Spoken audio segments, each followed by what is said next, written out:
ఆలోచన లేకుండా ఎవరు ఉన్నారు ఇక్కడ? ఒకరికి అప్పులు ఒత్తులు ఉంటాయి, ఒకరికి అనారోగ్యపరమైన ఒత్తిళ్ళు ఉంటాయి, ఒకరికి ఇల్లు కట్టుకోలేదని ఒత్తులు ఉంటారు, ఒకరికి చదువు విషయంలో ఒత్తులు ఉంటారు, లేదంటే సంవత్సరం ఎలా ప్లానింగ్ చేయాలని ఒత్తులు ఉంటారు. ప్రతి ఒక్కరు కూడా ఏదో ప్లాన్, ఆ ప్లాన్లో చాలా చింతలు వస్తాయి, వ్యాధులు వస్తాయి. నేను అన్ని బాగున్నానని చెప్పడానికి ఎవరికి కూడా భూమి మీద అధికారం లేదు. దేవుడి స్తోత్రం కలిగింది.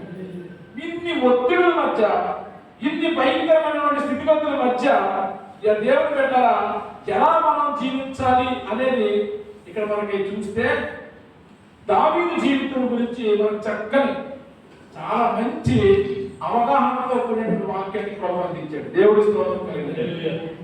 దావీదు చక్కని పాటలు పాడతాడు, కీర్తన పాడతాడు. ఆయన పాడినటువంటి ఒక పాట ఈ 23వ కీర్తన. ఆయన ఈ పాటలో ఉన్నటువంటి ప్రతి మాటని తన అనుభవంలో తెచ్చుకున్నాడు. అయితే దావీదుకి ఒత్తిడి లేవా, దావీదుకి చింతలు లేవా అంటే మనకంటే దావీదుకి ఎక్కువ ఒత్తిడి ఉంది, మనకంటే దావీదుకి ఎక్కువ టెన్షన్ ఉన్నాయి. అందుకే కొందరు చూసి మనం ఏం చేయాలంటే బోధ నేర్చుకోవాలి.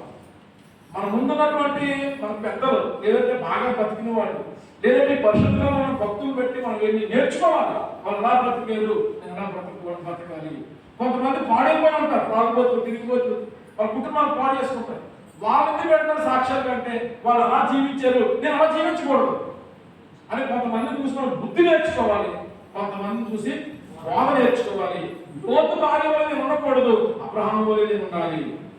అబ్రహాముని పెట్టాడు, లోతుని పెట్టాడు, యాకోబుని పెట్టాడు, యాషావుని పెట్టాడు. యాషావుని భ్రష్టులు అయిపోకూడదు, యాకోబులను పోరాడి కావాలి.